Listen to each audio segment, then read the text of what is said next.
नमस्ते. मी गणेश घाडगे.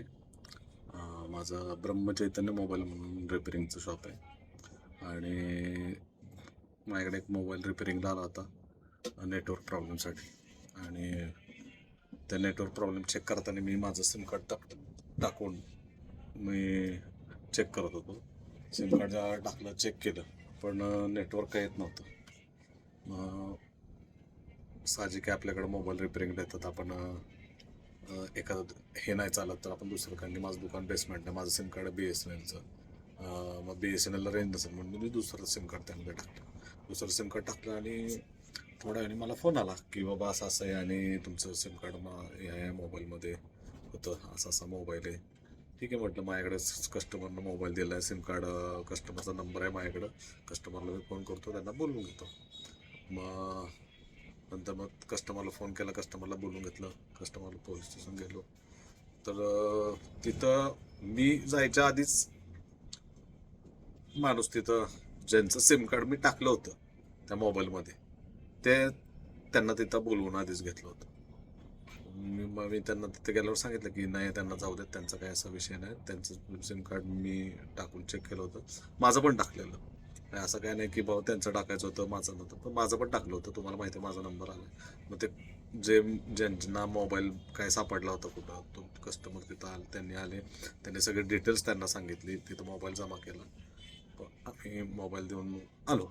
म्हणजे असं ह्याचा काही नाही विषय, काय कस्टमर चोर होतं किंवा त्यांना काहीतरी सापडलं होतं. पण हे सांगायचा उद्देश काय की मोबाईल तुम्हाला सापडला, सगळ्यात महत्त्वाचं तर तुम्ही पोलीस स्टेशनला जमा करा. कुठलाही मोबाईल तुम्हाला मोबाईल सापडला की तुम्ही पोलीस स्टेशनला जमा करा. दुकानदाराकडे गेला तर निदान दुकानदारांना सांगा की बाबा मला मोबाईल हा सापडलेला आहे. दुकानदार तुम्हाला योग्य सल्ला देईल की बाबा जावा पोलीस स्टेशनला मोबाईल जमा करा.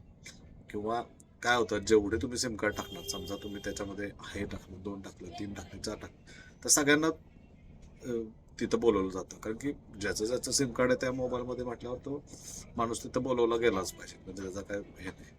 पण त्याचं काय होतं, विनाकारण आपल्यामुळं किंवा ज्या आपल्या काही चुकीच्या गोष्टीमुळं बाकीच्या लोकांना त्रास होऊ नये. माझ्यामुळं माझ्या कस्टमरला त्रास झाला, सगळ्यात महत्त्वाचं. मला पण तिथं गेल्यानंतर मला चुकलं माझं, ते मी सिम कार्ड तर, पण इथून पुढं माझ्याबरोबर जे झालं ते तुमच्याबरोबर होऊ नये म्हणून तुम्ही इथून पुढं कुठल्याही कस्टमरचा जर मोबाईल रिपेरिंगला आला, असा नेटवर्कचा काही प्रॉब्लेम असेल, तर कस्टमरचं सिम कार्ड घ्या. सगळ्यात महत्त्वाचं, स्वतःचं सिम कार्ड त्यामध्ये टाकू नका. पहिलं चेक करा.